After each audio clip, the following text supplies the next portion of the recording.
Good morning, Bogota. I bet you all know where you were and what you were doing on September the 11th, 2001. And probably also on July 29th, 2001, because I believe that was the day that Colombia won the Copa Americana. We remember where we were and what we were doing when really significant things happen. And for me, the launch of GPT-4 was one of those things. For the first time, those of us who don't work for big tech got a chance to directly interact, play with, work with a really advanced AI, a large language model, and we could see how powerful they are, and we could get a sense of the direction that they're going in. It scared a lot of people. A well-known think tank based at MIT said, let's have a 6-month moratorium, no more development of advanced AI until we figure out how to make these things guaranteed safe. It didn't work, they didn't get one. At the other end of the spectrum, there have been people saying, this is all hype, this is all a bubble, it's going to burst, all the money that's been spent, and it's trillions of dollars, been spent on developing large language models is all wasted, or it won't pay back for a long, long time. That is now a minority view. Very few people think that. In fact, I think Gary Marcus might be the only person left. We all know that AI is very, very important, that it's going to change everything, and we all know we're just at the beginning of our journey with AI. But most of us are not really taking that seriously. Most of us are not thinking carefully about what that means for our futures and for our children's futures. According to a deeply researched statistic, which I've just made up, 99.9% of all people on this planet are sleepwalking into the future with AI. Now that leaves 0.001% who are not sleepwalking. They are running. They are running and taking us all into this AI future. But they've got blindfolds on because they don't know where it's going. And foremost among them are what I call big AI. Sam Altman, CEO and founder of OpenAI, I think he's delegated the CEO role now, but he's still the El Padrón. Demis Hassabis, founder of DeepMind, CEO of Google DeepMind, and Dario Amodei, co-founder and CEO of Anthropic. These are probably the 3 most important people in the world right now because they are creating the future of AI. And they don't know where it's going. They've all spoken about the risks. They're all very excited, but they've all spoken about the risks. I have the controversial view that these are all people of goodwill. These people mean well, but they don't know where they're taking us. There's a lot of confusion about AI.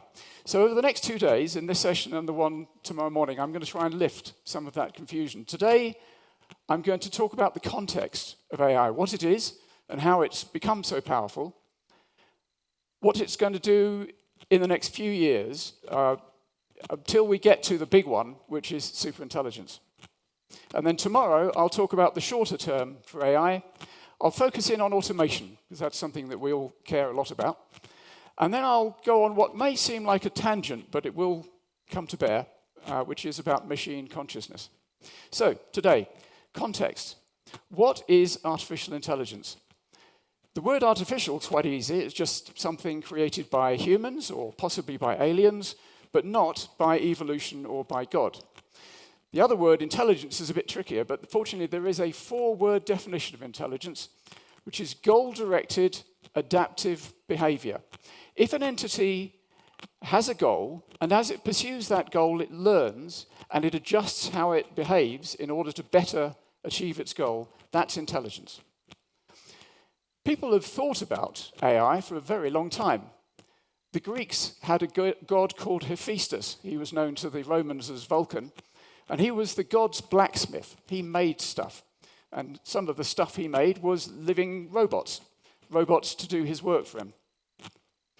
But the science of AI got started in 1956 at a conference in Dartmouth College in New Hampshire.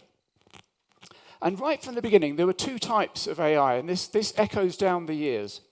There were neural networks, loosely modeled on the human brain, and there was symbolic AI, logical AI. And the easiest way to think about it is to use the framework of Daniel Kahneman, an North American psychologist who wrote a book called Thinking Fast and Slow. And to use his framework, neural networks are like our intuition, which Kahneman called thinking fast, or system one thinking. It's not terribly reliable, but it is very quick. And a lot of the time, it's exactly what you need. And initially, this looked like it was going to be the most successful type of AI. After all, why wouldn't you model AI on a human brain? So this is Frank Rosenblatt with a very early neural network called a perceptron. And this machine, on a good day, could add up 2 and 2 and get more or less to 4. In 1968, a man called Marvin Minsky, one of the other founders of AI, wrote a book called Perceptrons, which appeared to demonstrate that neural networks cannot work. They cannot replicate what human brains do. And that killed neural networks stone dead for many years. So what was left was symbolic AI, which is also known as good old-fashioned AI. And this is where you really just give a machine instructions, and it follows the instructions. This is slower, more reliable. We're not very good at it. Machines are good at it. And it's Daniel Kahneman's System 2 thinking. It's reasoning. The most concerted effort to bring this into reality was a man called Doug Lenert and his company Psycore. He thought that if he gave a computer 1 million instructions, that would be enough to replicate how the human brain works. He died last year, and he never gave up, bless him. He was doing it until the day he died. He got to 25 million instructions, and it was very obvious to everybody else that it was not going to work. However, symbolic AI did have some really remarkable achievements. In 1997, a system developed by IBM called Deep Blue beat Garry Kasparov, who's probably the world's best ever human chess player. Kasparov wasn't happy about this. He accused IBM of cheating. I hope there's nobody in the room from IBM, because he was probably right, but he's cheered up a lot since then. And then in 2011, another IBM machine called Watson did an incredible thing. It won an North American TV quiz game called Jeopardy. Now, Jeopardy doesn't air anywhere else in the world, or at least certainly not in Europe, so most people don't really know what this is, but it's a really hard quiz game, and Watson became the world champion at this. However, symbolic AI, good old-fashioned AI, never made any money, and that's the acid test for a technology. And as a result, there were AI winters in which researchers could not get any funding for their research. There were a couple of those. And that stopped. That's never going to happen again because of something that happened in 2012, which was the first big bang in AI, when a researcher called Geoffrey Hinton, British researcher who's worked all his career in North America, until recently worked for Google, he got neural networks to work. So remember, there were neural networks and good old-fashioned AI. He got neural networks to work and rebranded it as deep learning. So he's called the godfather of deep learning, or one of them. And deep learning is a subset of machine learning, which is a subset of artificial intelligence. And the trick was, what he did was he built the systems in layers. I won't go into the details of how this works, but if you have a lot of layers, it turns out Marvin Minsky was wrong. Perceptrons with lots of layers, deep learning, can work. It can be very effective, and in fact, in the last 10 years or so, has given us miracles. I think many of us in this room are old enough to remember what it was like trying to drive from A to B with a paper map on our lap. It couldn't tell you how long your journey was going to take. It couldn't reroute you if something went wrong. Google Maps, I believe other maps are available, can do all of that. But the big one, the thing I think is truly amazing still, is the combination of Google search and Wikipedia. It is pretty close to omniscience. If we could bring a person from 1800 to today, I think the single thing they would be most impressed about, not the buildings, not the cars, it would be this. We have all the world's knowledge at our fingertips. Truly amazing, and that's all thanks to deep learning. And there are 3 things that made this possible. You'll have heard of Moore's Law. This is Gordon Moore. He was a founder of a company called Fairchild Semiconductors, and in 1965, I think it was, he noticed that his company was putting twice as many transistors on a chip every 18 months. Initially, he thought it was every year, then he changed it to 18 months. And this means that the power of a computer doubles every 18 months. That's exponential growth, and I'll come back to that. The second thing that made deep learning possible was the arrival of GPUs, graphic processing units. They replace CPUs, central processing units, in the systems that run deep learning.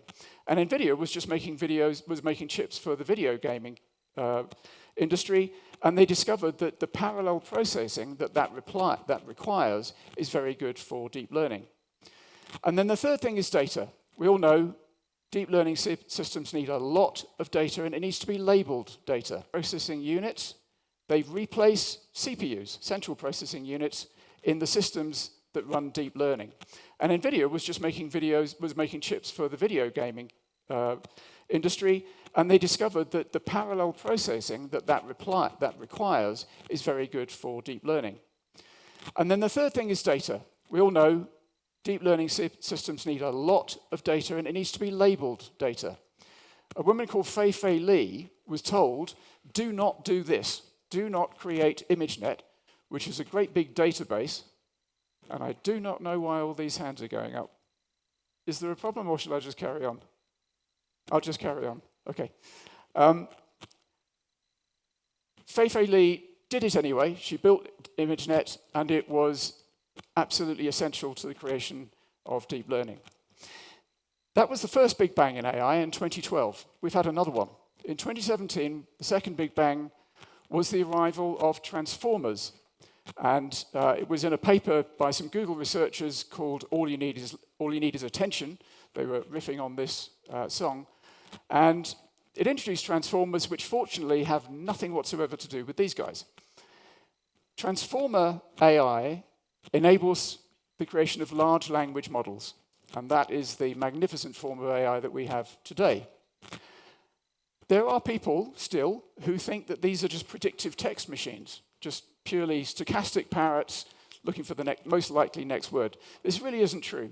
They build a model of language. They don't understand it in the way we do, but they can relate concepts to each other, which is how they're able to give us these very sophisticated answers that they give.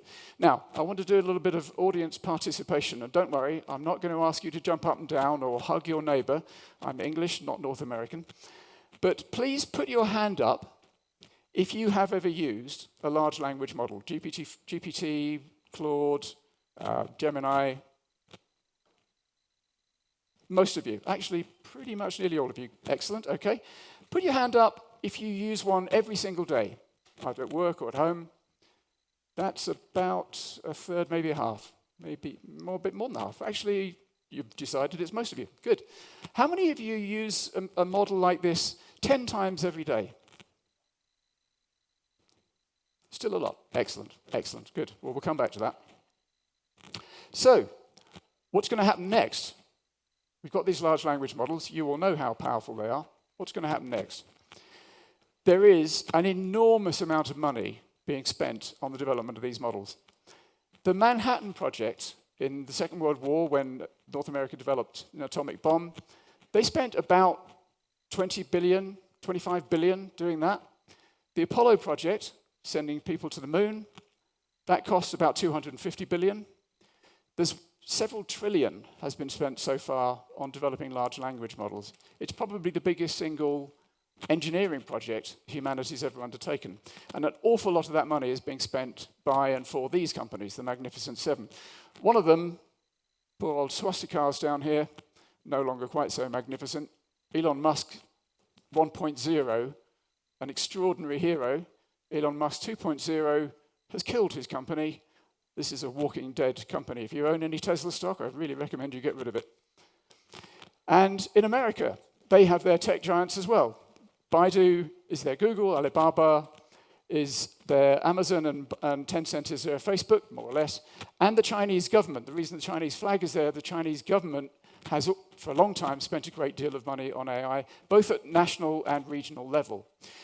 When the transformer revolution, the second big bang, 2017, came along, it looked like China was falling behind. And then they caught up really fast with DeepSeek. For a moment, the stock market in America tanked because NVIDIA's shares went south.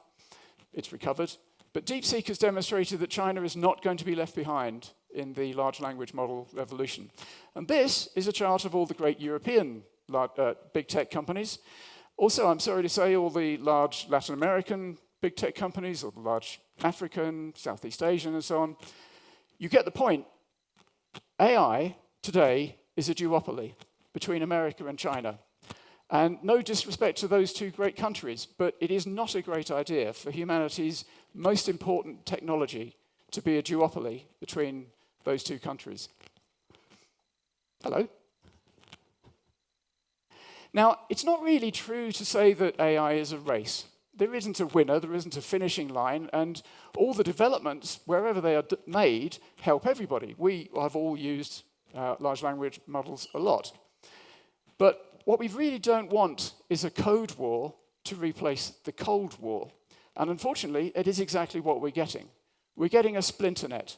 There's the American system, and there's the Chinese system, and other countries, many of them are trying to straddle between the two, but they're being increasingly forced to choose one side or the other. This is not healthy. You will hear it said that all of this is going to come to a grinding halt because Moore's law has stopped, has died, or is dying. And it's not true. Moore's law has always evolved, right from 1965 when it was first identified by Gordon Moore and named by Carver Mead. It's always changed, and now it's driven more by algorithms than by the chips, but the chips are still improving very fast as well. So there is plenty more. And maybe we're due for the third Big Bang. And maybe it will be the combination of those two types of AI I talked about, neural nets and symbolic AI. If there's a 5-year cadence from 2012 to 2017, then we're overdue for a third Big Bang. But what this gives us, what this Moore's law and the other developments give us, is exponential growth. And exponential growth is really easy to underestimate. So imagine you walk 30 normal steps. You would go about 30 meters. Imagine you could walk 30 exponential steps. So your first step is 1 meter, your second step is 2, your third is 4, your fourth is 8, and so on. I imagine there's a number of people in the room who know how far you would go. Does anybody want to hazard a guess how far you would go? You'd go to the moon. But actually, that's not quite right. Your 29th step takes you to the moon. I did the maths. The 29th step takes you to the moon. Your 30th step brings you all the way back. The real progress in any exponential process is backloaded.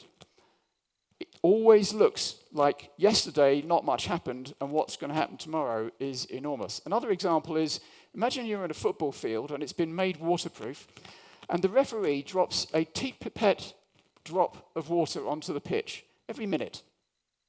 How long do you think it would take to fill that football pitch?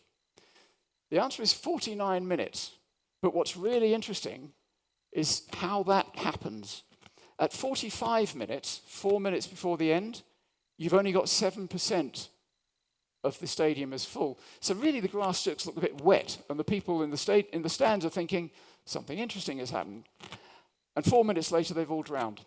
Exponential growth is very powerful, and it's the future where the really interesting stuff happens. So if we continue to have exponential growth, and the industry thinks we will, then in 10 years' time, the machines we have will be 100 times more powerful than the machines we have today, 100 times more powerful than GPT-4o. And in 20 years' time, they'll be 10,000 times more powerful, and 30 years' time, 1 million times more powerful. Can you imagine GPT-4 times 1 million? Now, I'm going to talk a little bit about some of the extraordinary things that are going to happen between now and superintelligence. And tomorrow I'll focus more on the short term. This is kind of the medium term. Firstly, robots. We might be coming up to the chat GPT moment for robots. Not sure. Maybe it's next year, maybe it's the year after. We usually overestimate these things. We get terribly excited and it takes a bit longer. But the progress in robotics has been amazing. In 2015, there was a DARPA Grand Challenge for robotics, and the robots just had to do a circuit, open a couple of doors, and go through some buildings. They all fell over. Not one of them made it around the circuit. Now, robots are incredibly athletic. They can dance a lot better than I can. Now, I will admit that is setting quite a low bar.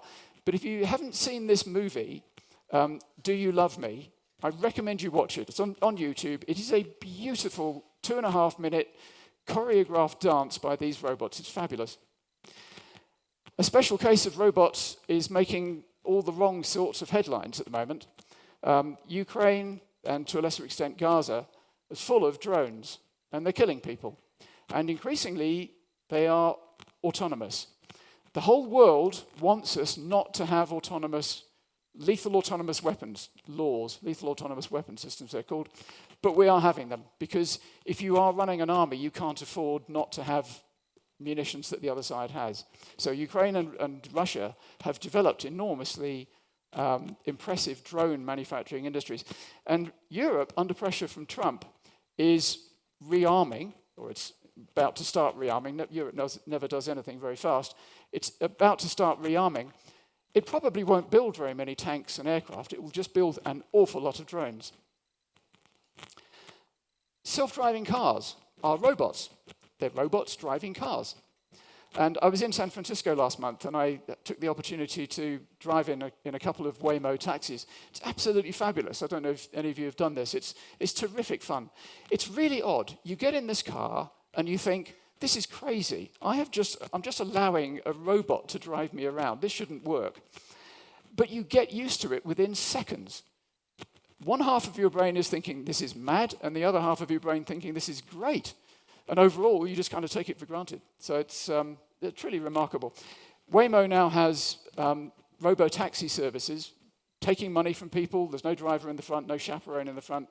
In 5 American cities, they've got another couple coming on next year, and China has them in about 13 cities. And Europe, I'm afraid, as yet, has none. Another big development that is coming is the metaverse. And the metaverse, when it blew up about 3 years ago, caused a lot of confusion. It's really quite simple. It's the internet in 3 dimensions. And Mark Zuckerberg got so excited about it, he renamed his company Meta, spent billions, I think 30 billion is the latest estimate of what he spent on the metaverse. And a lot of people think that was wasted money, but I think they're wrong.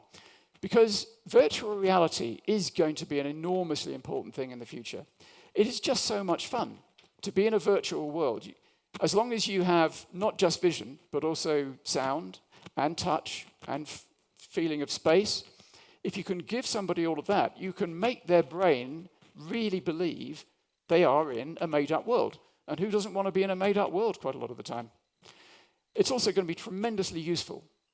Teaching kids using virtual reality is very, very powerful. Much, much more powerful to show them around a body and show them where the lungs and the kidneys are. Obviously, don't make them sick. But doing that rather than just a dry lecture with pictures, much, much more powerful. But the really important reason why the metaverse is coming fairly soon is glasses. Smartphones are a very mature technology. They're not about to disappear, but everybody's thinking about what's the next platform. And I'm pretty sure it's going to be glasses. Now, obviously, I could be wrong, but it's the most obvious platform. You get most of the information that you receive about the world through your eyes. So if you can play images onto the plane in front of you, that's going to be very powerful. And Meta, who's got a huge deal, they've just invested $3.5 billion in the world's largest glasses manufacturer. Google and Apple are all absolutely determined to be major players in this industry as and when it happens. You won't throw your smartphone away. The compute that is going to be needed to run these things is heavy, and you don't want to carry them on your head. So your glasses will talk to your phone, and they'll also talk to your watch, and you'll have earphones in the glasses. And I think this will be very common in the next 5 years, maybe sooner. We'll skip that one.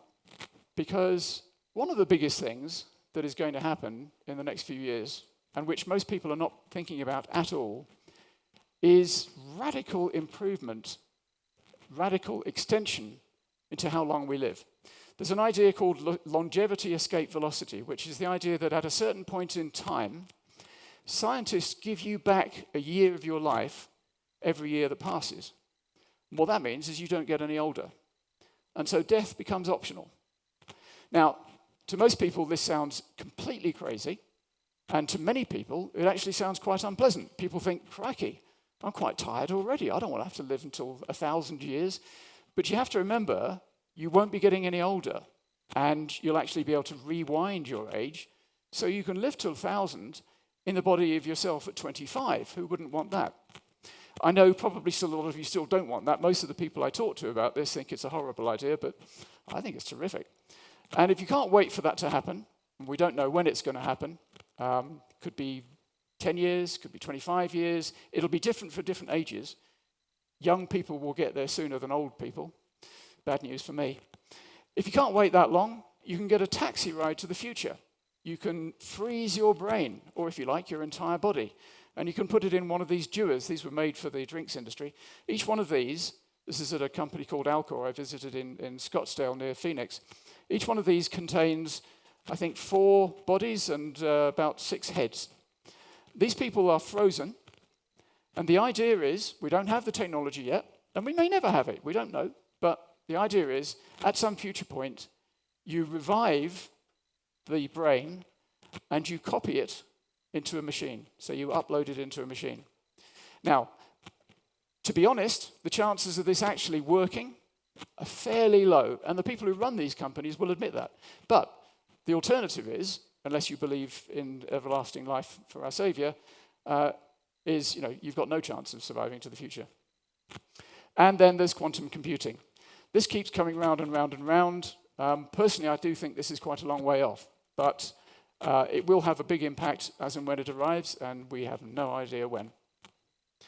And then, of course, there's space, good old space. Space tourism is already a thing. If you're a billionaire, you can get Elon Musk or Jeff Bezos to fly you into space for a bit. We will have cities on other planets. That's bound to happen, whether it's by Musk or somebody else. But we don't do very well in space, we humans. We baseline humans. We'll be spam in a can if we fly into space. The radiation out there is tremendous once you leave the protective covering of the planet. And weightlessness isn't very good for us. So we don't do very well in space. It's more likely our robot successors that will do most of the spatial exploring. Now, I want to get to the big one, the big event for the future of humanity. Superintelligence. Don't worry too much about the definition of this. It is simply a machine which has all the cognitive abilities of an adult human and more. Now, obviously, there are machines which are super intelligent now in specific domains. A pocket calculator is super intelligent, certainly compared to me when it comes to arithmetic. But this thing, super intelligence, will be better than us at everything. We don't know for sure that it's possible, but almost all of the AI industry believes it is, and we know of no reason why it wouldn't be possible. It's extremely unlikely that the human brain is the end point of intelligence. That's extremely unlikely. We're restrained to 3.5 pounds of goop in our skull because of certain rather obvious biological processes. We also don't know when it's going to happen. The leaders of big AI have all said they think it is quite likely before the end of this decade. That is no time at all. Now, personally, I think they're over-optimistic. It's a bit arrogant of me to disagree with them, but I do. I think we tend to exaggerate the speed with which things will arrive. But it'd be surprising if it isn't here within 25 years. And that's within the lifetimes of most people in this room. Certainly within the lifetime of the children of people in this room. And it's really, really important, because what we're doing as a species is we're turning ourselves into chimpanzees. There's not much difference between humans and chimpanzees in terms of DNA, in terms of body plan. We're a bit smarter than them. And what we've really got is we've got complex language. And complex language enables us to collaborate. Our superiority, the reason why we are the apex predator, is not actually because we're cleverer, or not directly because we're clever, and it's certainly not because we can reason better. We're really not very good at reasoning. It's because we can collaborate. It's because we can signal complicated messages to each other, and we can gang up on other species, and we do, and then we create technologies. And the chimpanzee is the second smartest species on the planet. There's about 500,000 of them on the planet, and they have no say whatsoever in what happens to them in the future. Their future is entirely decided by us. And they're quite lucky because they don't know about that. When we do it to ourselves, we will know about it. Because make no mistake, once superintelligence arrives on this planet, it's not really going to be up to us to decide what happens. The leaders of big AI, as I say, they've all said this could happen by the end of this decade. They've all acknowledged it's a really risky venture, but they're extremely excited about the upside potential. And so they're rushing towards it as fast as they can possibly go. Hollywood is often thought to be very dystopic. Hollywood is often thought to mostly give us bad images of the future. But it's not really true. Most of the good science fiction movies are kind of ambivalent about what happens. If you look at these five, these are probably my 5 favorite Hollywood movies about AI. The Terminator is obviously full-on dystopia. There are 2 problems with the Terminator movies. One is that the idea that the humans get to last more than about 10 minutes against the formidable power of Skynet is ridiculous. The other is that of the 6 movies they've made so far, the 2 first ones were very good. The rest are all really rubbish. These other 4 movies, going sort of anti-clockwise, Ex Machina, Her, Transcendence, and in the middle 2001, they're all kind of ambivalent about the outcome.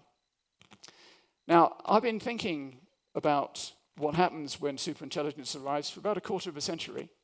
And because of my misspent youth as a management consultant, I am addicted to 2x2 matrices and alliterative acronyms. So, ladies and gentlemen, welcome to the 4 C's of superintelligence.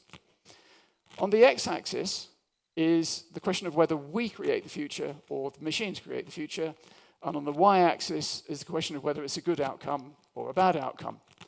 And the bad outcome that we create is that we stop making advanced AIs. We do what the Future of Life Institute, you remember right from the beginning, we do what they said and have a moratorium, no more development of advanced AI until we know how to make them safe.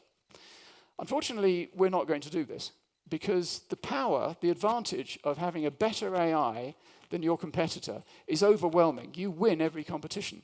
Whether you're running a company, a government, or above all, a military, you cannot afford to let your competitor get ahead of you. So let's imagine you have a disaster, some AI-created disaster. The world suddenly wakes up. We all wake up from sleepwalking, and we all say to our governments, hey, stop this. In other words, make the Americans stop this, and make the Chinese stop this. And it works. The Americans and the Chinese and the Europeans, South Americans, have a moratorium. No more development of advanced AI until we figure out how to make it safe. But guess what? The Russians would cheat. The North Koreans would cheat. The mafia would cheat. There's a few billionaires that would cheat. And I'm English, so I think the French would cheat. So we're not going to stop. It's funny how that makes people laugh more than anything else. I hope there's nobody French here. I love the French, really. The good option that we create is that we control the superintelligence. We work out how to align it with our interests. Now, there's some very obvious problems with that. Firstly, this is an entity which is going to be much smarter than us. Within a short period of time, maybe months, maybe years, it's going to be hundreds of times smarter than Albert Einstein. We can't control or align that. And even if we could, we don't know what to align it to. We have no agreement among ourselves about what our interests are. So sadly, I don't think that's possible either. So I think we're in a world where the machines are going to determine the future, and the bad possibilities are really, really bad. Extinction is not the worst possible outcome. Now, I'm not going to get into torture porn, but there's some pretty grim stuff. However, unlike a lot of people who think seriously about this, I don't think that's inevitable. I don't think that a superintelligence that we can't control is necessarily going to wipe us out. I think the superintelligence could look at us and say, I'm really grateful to you for making me. You may not have treated me very well on the way up, but you did make me. And you're interesting. You're really interesting. You are 9 billion really interesting little entities. A lot of you have got a lot of problems, but you're really interesting, and you create lots and lots of data, and I need data. So I think they might wish us well and decide to help us. And if they do, our world could become amazing. Because although our superpower is collaboration, our intelligence solves problems. And if we have an intelligence which is 1,000 times more powerful than ours, we could solve all of our current problems. I dare say we'd create a lot of interesting new ones, but we could get rid of poverty, we could get rid of war, and we could get rid of death. So we could make our future really incredible with these machines. And that, I think, is why the guys, and it is mostly guys, in big AI are racing towards this. So I don't think that dystopia is inevitably our future. I don't think that at all. But I also don't think that utopia is our future. There's a couple of problems with utopia. One is it would be boring because nothing ever changes in utopia. So there'd be no surprises. There'd be no fun. You couldn't even have any jokes. The other reason is that I just don't think the world is configured to be perfect. So I really like an idea coined, or a word coined by Kevin Kelly, who was the first editor of Wired magazine. He came up with the idea of protopia, which is a world in which everything is really, really good. You start from a really good baseline, but it just gets better and better and better. And that's what I think we should aim for. And if we are smart and lucky with superintelligence, I think this is achievable. So we ought to do everything we can to make this happen. And I'll talk a bit about tomorrow, about what we should all do, and a little trick that we might be able to play to move the chances of us going from catastrophe to celebration. Because really, the future could be beyond wonderful. So let's make it so. Thank you. Hello, good morning. Thank you for great insight into this new world of AI.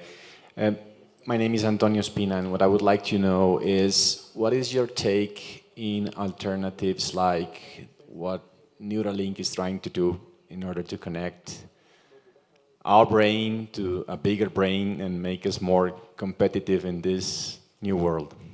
So thank you for that question. Neuralink is one of the many companies founded by Elon Musk, one of the ones he founded when he was Elon Musk 1.0, before he took his political dead-end turn.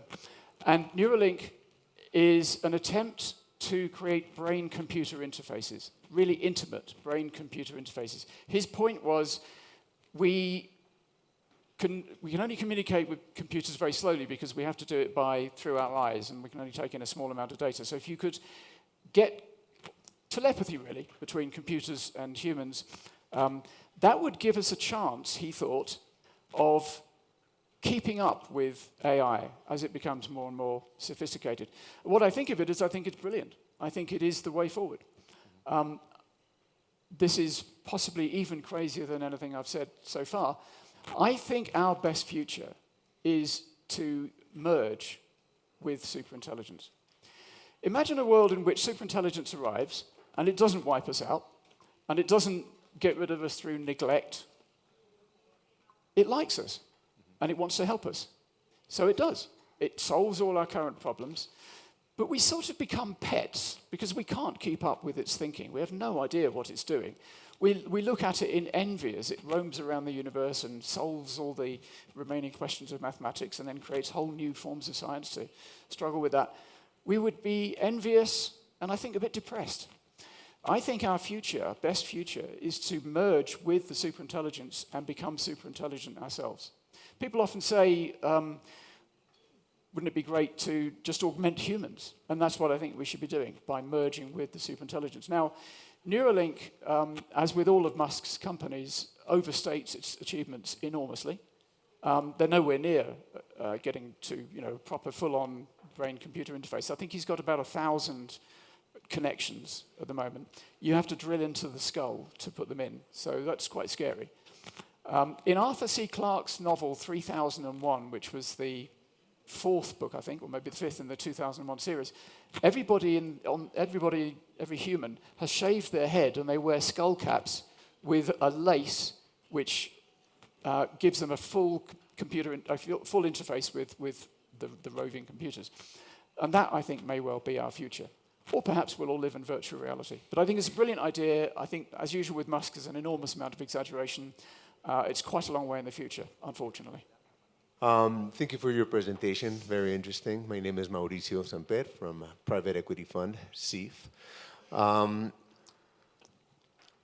in order to avoid the dystopia or the catastrophe you're mentioning, do you think that in order to avoid that, it's the government's role to dictate what is allowed and what is not, what is ethical, what is not, such as, for example, I hear that Denmark, for example, is taking the first steps into regulating such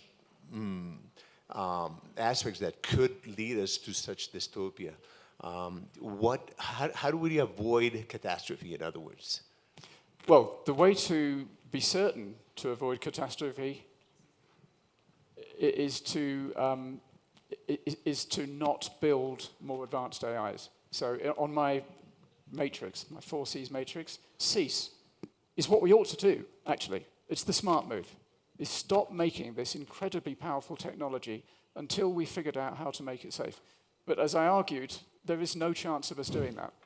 Now, what's the role of government? Firstly, you need to divide AI safety issues into two time periods.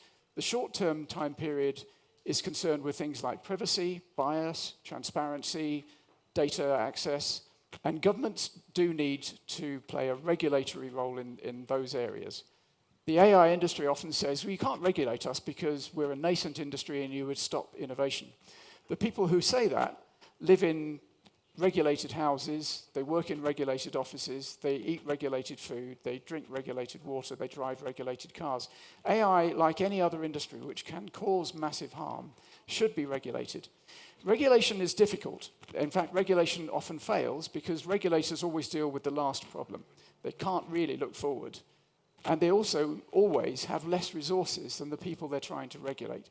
But nevertheless, imagine a pharmacy industry or a banking industry with no regulation. It couldn't happen. So the AI industry should be regulated, particularly for those short-term issues. Can governments regulate the longer-term issues? Well, they could, but only if we want them to. And I do think it's quite likely there'll be an AI incident in the next few years, and quite a lot of people will die. And I can't tell you what sort of thing it will be, but an AI agent, probably it will be an agent, will make a catastrophic mistake, and it will lead to a few hundred or thousand deaths. And then there'll be a huge fuss. And governments all around the world will be told by their people, you have to stop this, you have to regulate it. So then they'll try to regulate it, but then, as I said, people will cheat. So yes, we should regulate it, but it's not enough. Hello, I really appreciate your talk, and I'm curious to know your opinion about learning in school. So now that not only the knowledge, but also the thinking become a commodity, what would be the future of university, learning process, and all the stuff? Sorry, I was looking for you and I only just found you. So you're asking about what can AI do in universities and for learning in general? Yeah, learning in general. So now the knowledge will become a commodity, but also the thinking will become a commodity. What can I suggest for somebody that need to start a study process or, from kids to university? I think probably the two biggest areas of life which will have the biggest impact from AI will be health and education. And it's partly because it's so expensive and so difficult to get those areas right. The price of everything else in the economy is coming down, but the price of health and education goes up along with property. There's a really lovely idea, and I think it will happen, that every child in the future will have their own personal tutor. And I like to think of them as being like Alexander the Great. Alexander the Great had the great good fortune to have Aristotle as his personal tutor. And I think in the future, every child will have their own personal Aristotle. This thing, this AI, will be incredibly wise. It will know everything that the child knows. It will know the much, much bigger pile of knowledge that the child doesn't know. It'll know what the child needs to know in order, what it needs to know next, and then next, and next. It'll know how the child learns best. Those children, I think, will get a much, much, much better education than I or any of us did. I don't think that will render teachers irrelevant until we get to what I call the economic singularity, and I'll talk about that tomorrow. I think there's going to be a sudden change between lots of jobs for humans to no jobs for humans. And while we're in the lots of jobs for humans phase, teachers have an important role because children need to learn to socialize. It's one of the things they go to school for, is to stop them being little savages or make them a bit less savage.